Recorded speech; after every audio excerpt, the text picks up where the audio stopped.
হুজুরের কাছে গিয়ে হুজুর আমার একটু বাড়ি যাওয়ার জন্য আমার একটু ছুটির ব্যবস্থা করে দিন, আমি একটু বাড়িতে আম্মার সঙ্গে একটু দেখা করে আছি, আম্মার সঙ্গে একটু সাক্ষাৎ করে আছি।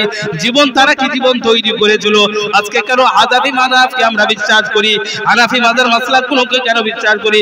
হানাফি মাযহাবের মাসলাকগুলো নিজের মন করা না, প্রত্যেকটা কোরআন ও হাদিসের নির্দেশ অনুযায়ী। ইমামে আযম আবু হানিফা রাহমাতুল্লাহ আলাইহি বললেন, বাবা হুজুরের কাছে ছুটিতে বাড়ির পথে রওনা হয়ে গেলেন।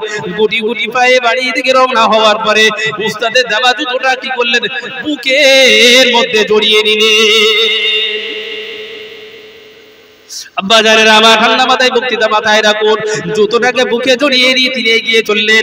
এগিয়ে যেতে ডুকরে ডুকরে ডুকরে ডুকরে কাঁদতে কাঁদতে উস্তাদের দেওয়া জুতোটা বুকের মধ্যে জড়িয়ে নিয়ে আস্তে আস্তে অনেকটা পথ পাড়ি দিয়ে বাড়ির কিনারায় যখন পৌঁছে গেলেন, মা এদিকে আম্মা জান কি করলেন? হানাফি মাযহাবের যিনি উকিল ব্যারিস্টার ছিলেন আবু হানিফার আম্মা জান লক্ষ্য করে দেখলেন আমার বেটা আস্তে আস্তে ডুকরে ডুকরে বাড়ি চলে আসে। বুকের মধ্যে কি একটা জিনিস নিয়ে আসার পরে জিজ্ঞাসা আসার পরে আম্মাকে আসসালামু আলাইকুম বলে আম্মাকে সালাম দিলেন। সালাম দেওয়ার পর আম্মা জান উত্তর দেওয়ার পরে জিজ্ঞাসা করলেন, ও বাবা নোমান, তোমার হাতে ওটা কি? আমি তো দেখতে পেলাম না। তোমার হাতে? আমার বললাম আমার হাতে দেওয়া দুটো, আমার হাতে কিছু এক জোড়া চপ্পল রয়েছে আমার হাতে। জিজ্ঞাসা করার পরে বললেন, আমি নোমান বাবা, আমি তো তোমাকে চপ্পল কিনে দিই না, আমি তো তোমার এক জোড়া চপ্পল কিনে দিই না। এই চপ্পল দুটো তুমি কোথা থেকে ব্যবহার করলে, কোথা থেকে তুমি পেলে? বলার পরে বললেন, এই চপ্পল দুটো আমার দিয়েছেন আমার উস্তাদ, আমাকে এই চপ্পলটা বাড়ি আসার পরে এই জুতোটা আমাকে উপহার দিয়েছে। এই জুতোটা আমাকে উপহার দিয়েছে। জিজ্ঞাসা করলে, বাবা দ্বীনের ইলম কিছু শিখেছো? আম্মা জিজ্ঞাসা করতে নোমান বিন সাবিতকে জিজ্ঞাসা করলেন, মাদ্রাসা থেকে বাড়ি ফিরে আসার পরে দ্বীনের ইলম তালিম কিছু শেখা হয়েছে? চার ইমামের এক ইমাম ইমামে আযম আবু হানিফা রাহমাতুল্লাহ আলাইহি বললেন, আম্মাকে বললেন, আমাকে আমার উস্তাদ দিকে জিজ্ঞাসা করার পরে এই জুতোটা দেওয়ার পরে বললেন, আম্মা জান আমি তো আপনার সঙ্গে সাক্ষাৎ হয়ে গেল, আমাকে একটু জায়গা দেন, একটা জায়গা দেন, একটা নামাজের মুসাল্লা দিন, আমি নামাজটা আদায় করে নিই। নামাজের মুসাল্লা ব্যবস্থা করে দেওয়ার পরে নামাজের মুসাল্লাটা দেওয়ার পরে নোমান বিন সাবিত আবু হানিফা রাহমাতুল্লাহ আলাইহি নামাজটা কমপ্লিট করার পরে করার পরে আল্লাহ পাকের দরবারে দোয়া চাইলেন। আল্লাহ পাকের দরবারে কেঁদে কেঁদে নোমান বিন সাবিত দোয়া করার পরে আল্লাহ দরবারে ডুকরে ডুকরে কেঁদে এদিকে পিছন থেকে আম্মা জান সন্তানের জন্য দোয়া করে। নামাজটা পরিপূর্ণ হওয়ার পরে আম্মার সঙ্গে সাক্ষাৎ করার পরে দেখা হয়ে যাওয়ার পরে বললেন, আম্মা জান আপনি আমাকে একটা দড়ির ব্যবস্থা করে দিন। দড়ি কি হবে বাবা? দড়ি কি করবে? আম্মা আমাকে একটা দড়ির ব্যবস্থা করে দেয়।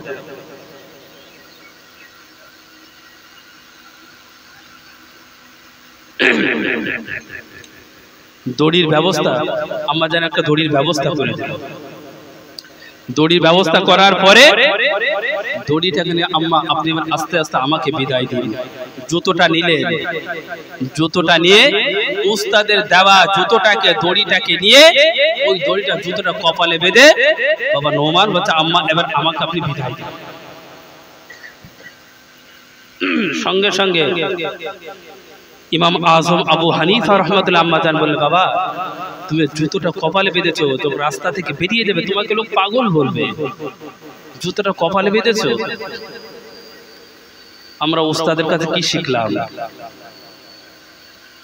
সব থেকে পৃথিবীর সব থেকে বড় পীর, পীর তো তোমার আব্বা, পীর তো তোমার আম্মা।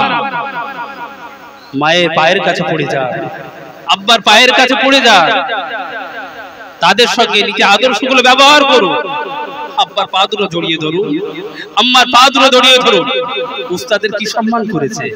সম্মান করার পর জুতোটা কপালে, বাবা আপনি আম্মা আপনি আমাকে বিদায় দিন, আমি আপনি আমাকে বিদায় দিলে আমি আবার আস্তে আস্তে গুটি গুটি পায়ে আমি আবার গন্তব্যস্থলে মাদ্রাসায় আবার পৌঁছে যাব। আম্মার কাছে বিদায় নেওয়ার পরে আম্মা জানকে বললেন, আম্মা জান আপনি আমাকে বিদায়ের ব্যবস্থা করে দিন। আম্মা বিদায়ের ব্যবস্থা করার পরে বললেন, নোমান বিন সাবিত আবু হানিফা রাহমাতুল্লাহ আলাইহি বললেন আপনি শুধু আল্লাহ পাকের দরবারে বেটার জন্য এতটুকু দোয়া করুন, আল্লাহ রাব্বুল আলামিন দুনিয়ার কোনো সম্মান নোমান চায় না, দুনিয়ার কোনো ইজ্জত নোমান বিন সাবিত চায় না, একমাত্র আপনি এই দোয়া আল্লাহ পাকের দরবারে দোয়া করুন, আল্লাহ আমার বেটাকে আল্লাহ জানো দ্বীনের খাদেম বানায়,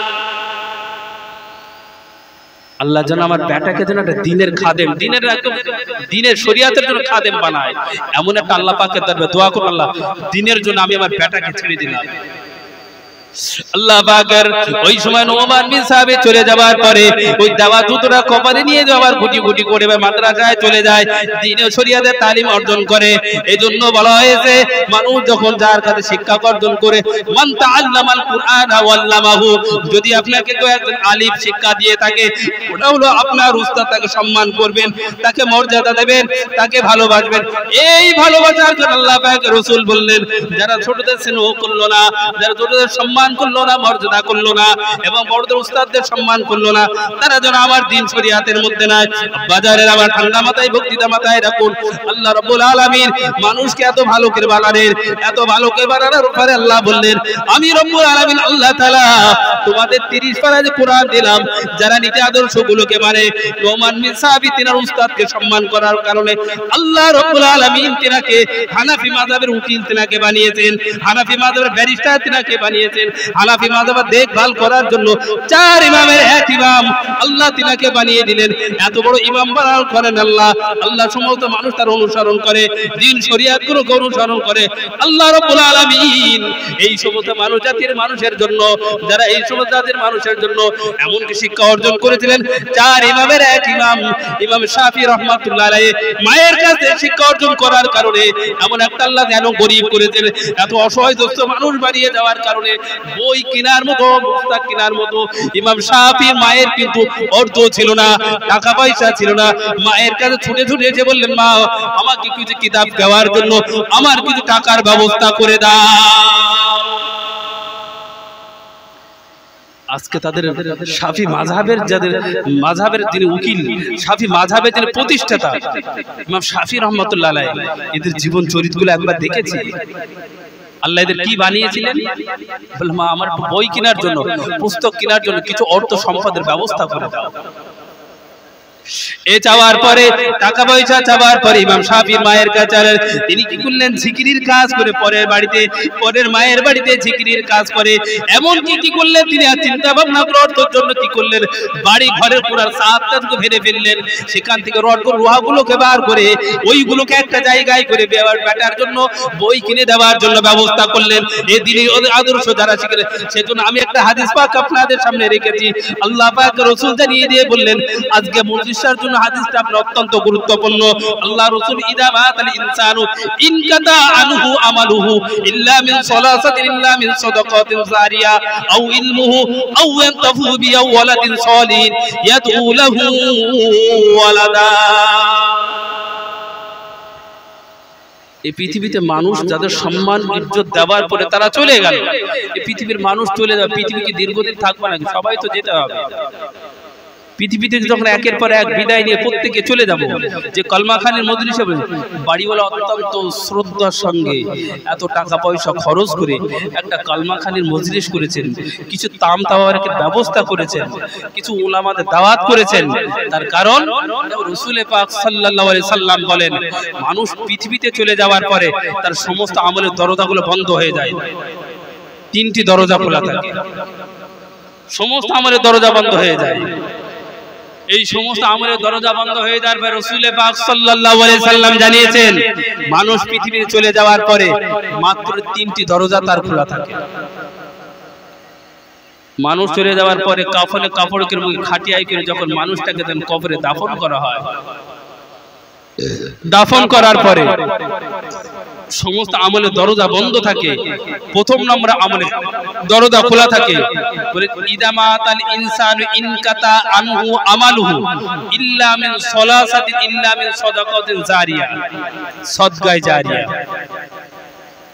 ডান হাত দিয়ে সাদকা করে তো বাম হাত জানতে পারে না, আর বাম হাত দিয়ে দান করতে ডান হাত জানতে পারে না। সাদকা যারা করলো, এই সাদকা করে চলে যাওয়ার পরে মাদ্রাসায় দান করেছে, মসজিদে দান করেছে, মক্তবে দান করেছে, ভালো কাজের জন্য দান করেছেন, মানুষের চলার জন্য রাস্তা তৈরি করেছে, মানুষের যাওয়ার জন্য ব্রিজ তৈরি করে দিয়েছেন। এইরকম কিছু সমাজের কিছু কাজ করে চলে যাওয়ার পরে রাসূল পাক সাল্লাল্লাহু আলাইহি সাল্লাম এই মানুষ চলে যাওয়ার পরে, এই পৃথিবী থেকে বিদায় নিয়ে চলে যাওয়ার পরে মসজিদ দাঁড়িয়ে থাকবে না থাকবে না? মাদ্রাসা দাঁড়িয়ে থাকবে না থাকবে না? রাস্তা, ব্রিজ, পোল, মানুষ চলে যাওয়ার পরে এই সমস্ত জায়গাগুলো দাঁড়িয়ে থাকবে।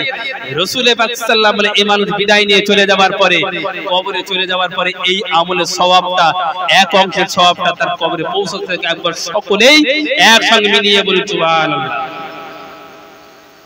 এই মজলিস দেওয়ার গুরুত্ব আছে কিনা? সদকায় 1 নম্বর সদকায় জারিয়া। রাসূল পাক সাল্লাল্লাহু আলাইহি দ্বিতীয় নাম্বার কি বললেন? আও ইলমুহু আও ইয়ানতাফু বিহি আও ওয়ালাদিন। আল্লাহ রাব্বুল পাক রাসূল বললেন দ্বিতীয় নাম্বার বলে আমার উম্মত উম্মতানিরা, আমি রাসূল পাক সাল্লাল্লাহু আলাইহি সাল্লাম বললেন এ আমার উম্মত উম্মতানিরা, তোমরা একবার কি চিনলে না? আও ইলমুহু আও ওয়ালাদিন সাউ ইলমুহু, এমন একটা ইলম অর্জন করার কারণে আজকে যিনি মাদ্রাসায় পড়াশোনা করলেন, মসজিদে পড়াশোনা করলেন, মক্তবে পড়াশোনা করলেন, দ্বীন ও শরিয়াত সম্পর্কে জানার পরে এমন একটা কিতাব তিনি লিখে গেলেন, এমন একটা গ্রন্থ তিনি লিখে গেলেন, এমন একটা বই তিনি লিখে গেলেন, যে গ্রন্থ পড়ার কারণে, বইগুলো পড়ার কারণে আমার আপনার মতো হতভাগ্য সন্তানেরা সেই সমস্ত বইগুলো পড়ার পরে পড়ে সেখান থেকে ইলম অর্জন করতে পারি, জ্ঞান অর্জন করতে পারি। রাসূল পাক সাল্লাল্লাহু আলাইহি সাল্লাম বললেন এই কিতাবটা রেখে যাওয়ার কারণে, এই গ্রন্থটা পৃথিবীতে রেখে যাওয়ার কারণে, এই দিনের নির্দেশগুলো রেখে যাওয়ার কারণে রব্বুল আলামিন আর রাসূল পাক সাল্লাল্লাহু আলাইহি সাল্লাম বলেন রেখে যাওয়ার পরে, করবে চলে যাওয়ার পরে ওই সমস্ত আমলের দরজাটা ওই মাইয়েতের কবরে জারি থাকে। একবার জোরে বলুন। নবী আমার রাসূল সাল্লাল্লাহু আলাইহি ওয়াসাল্লাম বললেন তৃতীয় নাম্বার বলাও ওয়ালাদিন সালিহিন ইয়াদুরাউ। আজকে যে মজলিসটা শুরু করেছেন, কেউ না কেউ এই বাড়িওয়ালার বিদায় নিয়েছেন, তারা আত্মীয় স্বজন দ্বারা বিদায় নিয়ে চলে যাওয়ার কারণে তাদের ইয়াদগারের জন্য, তাদেরকে স্মরণ করার জন্য আব্বা চলে গেল, আম্মা চলে গেল, আত্মীয় স্বজনরা চলে যাওয়ার কারণে আব্বার কবরের ধারে দাঁড়িয়ে যান, আম্মার কবরের ধারে দাঁড়িয়ে যান। রব্বুল আলামিন আমার রাসূল পাক সাল্লাল্লাহু আলাইহি বললেন দাঁড়িয়ে যাবার কারণে আব্বার কাছে দাঁড়িয়ে রব্বুল আলামিন আল্লাহ তাআলা এই হতভাগ্য সন্তানদের মানুষ করবার জন্য, আজকে আমার সন্তান মানুষ করার জন্য যদি আব্বার কোন আযাবুল কবরে গ্রেফতার হয়ে যায়, আম্মা যদি আযাবুল কবরে গ্রেফতার হয়ে যায়, হতভাগ্য সন্তানদের মানুষ করার জন্য আল্লাহ রাব্বুল আলামিন পিতামাতার দোয়াটা সন্তানের জন্য যখন কবুল হয়ে যায়, সন্তানের দোয়াটাও পিতামাতার জন্য কবুল হয়ে যায়। আল্লাহ রাব্বুল আলামিন বললেন এই মানুষগুলো এই সমস্ত নেক সন্তানকে পৃথিবীতে রেখে যাওয়ার কারণে কবরে চলে যাওয়ার পরে আজকে আব্বার জন্য দোয়া চাই, আম্মার জন্য দোয়া চাই, এই দোয়া আত্মীয় স্বজনের জন্য দোয়া চাওয়ার কারণে রাসূল পাক সাল্লাল্লাহু আলাইহি ওয়াসাল্লাম বললেন তৃতীয় নাম্বার বললেন এই মানুষটা বিদায় নিয়ে চলে যাওয়ার পরে এই সন্তানের নেক দোয়াটাও ওই মাইয়েতের জন্য তার কবরে পৌঁছাতে থাকে। আমার রব্বুল আলামিন আল্লাহ তাআলা বান্দা বান্দা উদ্দেশ্য করে বলে আল্লাহ পৃথিবীর কোনো মানুষ তোমাদের বাঁচাতে পারবে না, কোনো উকিল বাদশা ডাক্তার মেম্বার এমএলএ প্রধান কেউ তোমাদের বাঁচাতে পারবে না। এখনো ফিরে আসার সময় রয়েছে, আল্লাহ রাব্বুল আলামিনের দরবারে তওবা করো। আল্লাহ রাব্বুল আলামিন বললেন কুল ইয়া ইবাদিয়াল্লাযীনা আসরাফুনা আলা আনফুসিহিম লা তাকনাতু মির রাহমাতিল্লাহ ইন্নাল্লাহা ইয়াগফিরুয যুনুবা জামিয়া ইন্নাহু হুয়াল গফুরুর রহিম। এই পৃথিবীর বান্দা বান্দীরা আমি রব্বুল আলামিন আল্লাহ তাআলা জানিয়ে দিলাম এই পৃথিবী তোমার কে তোমাদের বাঁচাবে? গুনাহ করার পর রক্তটা পাহাড়ের মতো হয়ে যায়, সাগীরা গুনাহ করলে কাবীরা গুনাহ করলে এই গুনাহ করার রক্তটা পাহাড়ের মতো হয়ে যায়। একবার নামাজের মুসল্লায় দাঁড়িয়ে দাঁড়িয়ে সমস্ত নামাজ, ফজরের নামাজটা পড়লে, জোহরের নামাজটা পড়লে, সমস্ত নামাজগুলো পড়ার পরে ঈশার নামাজ বা নামাজের পাটিতে দাঁড়িয়ে দাঁড়িয়ে আল্লাহ রব্বুল আলামিনের দরবারে চোখের পানিগুলো ফেলে ফেলে আল্লাহর দরবারে কাঁদতে থাকুন। রব্বুল আলামিন আল্লাহ তাআলা না জানি কোন কোরআন কারণে, কোন আযাবের কোন কথার কারণে ঈমানটা, আমার ঈমান নামক বস্তুটা আমার ভিতর থেকে বেরিয়ে গেছে কিনা জানি না। রাসূল সাল্লাল্লাহু আলাইহি ওয়াসাল্লাম বললেন এমন একটা জামানা তোমাদের সামনে আসবে যে জামানাতে মানুষের অন্তরগুলো হবে চিতাবাগের ন্যায়। রাসূল সাল্লাল্লাহু আলাইহি ওয়াসাল্লাম সায়াতু জামানুন আলা উম্মতিহি তাকুনু কুলুবুহুম কা কুলুবিজ জিয়াব ওয়া কালামুহুম কা কালামুল আমবিয়া ওয়া ফিলুম কা ফিলিল ফারাইনা। রাসূল বললেন এমন একটা জামানা তোমাদের সামনে আসবে যে জামানায় মানুষের অন্তরগুলো হবে চিতাবাঘের মতো। এই আখিরি জামানায় এমন একটা জামানা তোমাদের সামনে চলে আসবে যে মানুষের অন্তরগুলো হবে চিতাবাঘের মতো। মানুষের অন্তরগুলো চিতাবাঘের মতো যদি হয়, আর বলছে তাদের কথাবার্তাগুলো হবে নবী আলাইহিস সালাম ও কালামুহুম কা কালামুল আম্বিয়া। নবীদের যেমন কথাবার্তা ছিল ঠিক তদ্রূপ ভাবে এই সমস্ত উম্মাতানি আখিরি জামানার তাদের কথাবার্তাগুলো হবে নবী আলাইহিস সালাম করেন না, তাদের কথাবার্তা হবে। আল্লাহ রাব্বুল আল্লাহ পাক নবী বললেন আমার উম্মাতানিরা তোমরা আমার আদর্শ ভুলে যেও না। ওয়া কালামুহুম কা কালামুল আম্বিয়া ওয়া ফিলুহুম কা ফিলিল ফারাইনা। এই আখরা মানুষের চাল চলন গুলো হবে মানুষের ফিরাউনের যেমন চাল চলন ছিল, সাদ্দাদের যেমন চাল চলন ছিল, কারুনের যেমন চাল চলন ছিল, নমরুদের যেমন চাল চলন ছিল। আমার আব্বা জানেন একবার চিন্তা বিবেক করুন, একবার চিন্তা ভাবনা করুন, বিবেক একবার প্রশ্ন করি।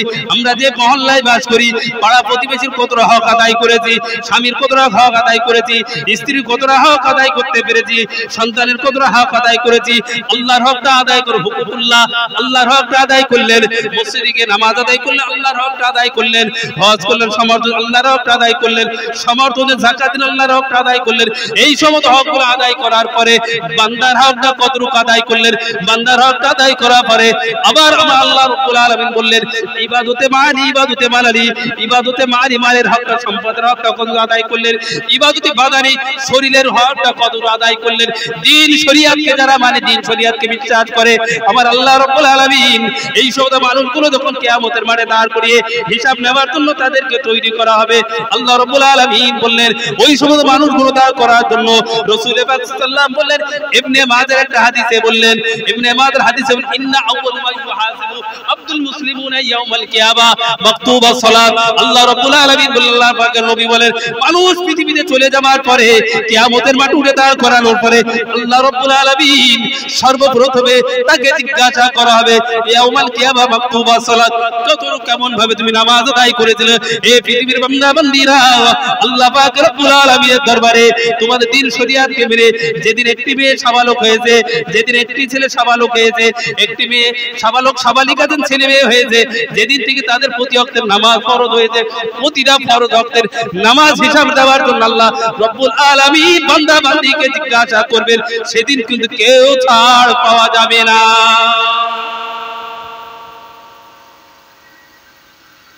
আচ্ছা এই জলসা দোয়া কি ওয়াজিব ফরজ? কলমা খালি ফরজ, ওয়াজিব, সুন্নাত, নফল, মুস্তাহাব, মুবাহ আছে। সুতরাং মনে রাখতে হবে প্রত্যেকটা কোরআন আর হাদিসের রেফারেন্স দিয়ে কোটেশন সামনে রেখে রব্বুল আলামিন রাসূল পাক সাল্লাল্লাহু আলাইহি ওয়াসাল্লাম তিরমিজি শরীফ ইবনে মাজাহ একটা হাদিসে বললেন ইন্না আউয়ালু মা ইউহাসিবু আব্দুল মুসলিমুনা ইয়াউমাল কিয়ামা মাকতুবা সালাত। এই পৃথিবীর জীবন শেষ করে মানুষ যখন পরকালে চলে যাবে, কবর থেকে ওঠার পরে যখন ময়দানে মাহশারে জমা হবে, আল্লাহ পাক রাসূল বললেন সর্বপ্রথম তাকে নামাজের হিসাব নেওয়া হবে। বলো কত ওয়াক্ত নামাজ পড়েছিলে? বর্তমান সময় দেখা যায় কি জানেন, আমরা ফরজটাই পড়ি না, আমরা নামাজগুলো বাদ দিয়ে ছোট করে নিয়েছি। সুন্নত থাকবে না, এ নফল লাগে না, এ মুস্তাহাব এটা লাগবে না। কি কথা ঠিক না ভুল? জুম্মা 2 রাকাত ফরজ নামাজ হয়ে যাওয়ার পরে পিছনের দিকে তাকিয়ে দেখলে শুধু ইমাম সাহেব দাঁড়িয়ে আছে, মুয়াজ্জিন আছে, মসজিদ ফাঁকা হয়ে গেছে। এ ভাইরাস আছে নাকি? এ ভাইরাস আছে না নাই? এ ভাইরাস সব জায়গায় হয়েছে। আমি সেজন্য আপনাদের শুধু একটা কথা রাখি, আমি ছেলে ছোকরা ভুল করতে পারে, ছেলেরা ভুল করতে পারে, বাচ্চারা ভুল করতে পারে। যদি তার পিতা হয়েছে মাতা হয়েছে তারা যদি শুধরে না দেয়, কে শুধরে দেবে তাদের? আমার নীতি আদর্শটা যদি ঠিক না থাকে তাহলে আমার নীতি আদর্শ ঠিক হলে আমি আমার সন্তানকে কি আদেশ দেব? সুতরাং সেজন্য বললেন এই হাদিস পাকে শেষের দিকে বলা হয়েছে যে যখন ফরজ নামাজ আল্লাহ পাক ফেরেশতাকে ডেকে জিজ্ঞাসা করবেন, ওই পৃথিবীর বান্দা বান্দির হিসাব নেওয়ার পরে জিজ্ঞাসা করো জীবনের সমস্ত ফরজ নামাজগুলো আদায় হয়েছে, প্রতি ওয়াক্তের নামাজগুলো। ফেরেশতা আল্লাহ রাব্বুল আলামিন এই বান্দা বান্দির বেশ কিছু ফরজ নামাজ ঘাটতি রয়েছে, ওই ফরজ নামাজের ঘাটতিটা কি দিয়ে পূরণ করা হবে? আল্লাহ রাব্বুল আলামিন ফেরেশতা মণ্ডলীদের ডেকে বলবে, ও আমার ফেরেশতা মণ্ডলীরা, তোমরা চিন্তা ভাবনা করো, ওই বান্দাকে একবার ডেকে জিজ্ঞাসা করো। ওই বান্দা বান্দি বলবে, রব্বুল আলামিন আল্লাহ তাআলা, জীবনে নামাজ কতটুকু পড়তে পারলাম না, ফরজ নামাজগুলো কতটা আদায় করতে পেরেছি, আমার যতটুকু নামাজ ফরজ নামাজ আদায় রয়েছে, ফেরেশতারা আল্লাহ অর্ডার করে বলবেন, জীবনে ওই বান্দা বান্দি দেখো নফল নামাজ আছে কিনা। আল্লাহ রাব্বুল আলামিন বলবেন, একবার বিবেককে জিজ্ঞাসা করুন, ফরজটা নামাজ পড়ার পরে সুন্নাত আমাদের লাগে না, অনেকের সুন্নাত নফল লাগে না। রাসূল পাক সাল্লাল্লাহু বললেন, ফেরেশতারা ডেকে জিজ্ঞাসা করবেন, আল্লাহ পাক আদেশ দেওয়ার পর জিজ্ঞাসা করবেন, ওই ফরজের জায়গাটা নফল দিয়ে পরিপূর্ণ করে দাও। যতগুলো ফরজ নামাজ তার ঘাটতি রয়েছে, নফলটা তুলে নিয়েছো জীবন থেকে, নফলটা তুলে নেওয়ার পরে ওই ফরজের জায়গাটা নফল দিয়ে পরিপূর্ণ করে দাও। আব্বাদারা ঠান্ডা মাথায় বক্তৃতা মাথায় রাখুন। ওই জন্য বলে ফরজ নামাজের গুরুত্ব যেমন, ফরজ নামাজের যেমন গুরুত্ব রয়েছে, নফল নামাজের গুরুত্ব রয়েছে। আল্লাহ রাব্বুল আলামিন দুনিয়া করে মানুষ আল্লাহকে ভালোবাসে, মুখ থেকে স্বীকৃতি দিয়েছেন, আল্লাহকে এক বলে মেনে নিয়েছেন, নবীকে এক বলে মেনে নিয়েছেন। আল্লাহকে মানার পরে, নবীকে বিশ্বাস করার পরে, দ্বীন ও শরীয়ত নীতি আদর্শগুলো বিশ্বাস করার পরে, হুকুকুল্লাহ হুকুকুল ইবাদ, ইবাদতে বাদানে সমস্ত দিন শরীয়ত গুলোকে মানার পরে আল্লাহ রাব্বুল আলামিন, আল্লাহ পাক রাসূল বলেন, একজন পূর্ণাঙ্গ মুমিনের ডেফিনিশনটা কি, একজন পূর্ণাঙ্গ মুসলমান কাকে বলা হয়? রাসূল পাক সাল্লাল্লাহু বললেন, ওই সমস্ত মানুষকে পূর্ণাঙ্গ মুমিন বলা হয়, লা ইয়াজরি জিনা হিনা ইয়াজরি ওয়া হুয়া মুমিনুন, ওয়ালা ইসরিফু হিনা সারিকু ওয়া হুয়া মুমিনুন, ওয়ালা ইশরিবুল খামরি হিনা ইয়াশরিবু ওয়া হুয়া মুমিনুন। আল্লাহ পাক রাসূল মিশকাতের একটা হাদিসে জানিয়ে দেন, তাকেই তো পূর্ণাঙ্গ মুমিন বলা হয়। লা ইয়াজনি জিনা হিনা ইয়াজনি ওয়া হুয়া মুমিনুন। যখন কোন পৃথিবীর কোন উম্মাতেরা, রাসূল পাক আমার উম্মাতেরা যখন জিনায় লিপ্ত হয়ে যায়, এই জিনায় লিপ্ত হওয়ার পরে ঈমান নামক বস্তুটা তার থেকে বেরিয়ে যায়, ওটা মাথার মতো ছাতার মতো ধারণ করতে থাকে। যখন কোন মানুষ, একজন পূর্ণাঙ্গ মুসলমান যখন জিনায় লিপ্ত হয়ে যায়,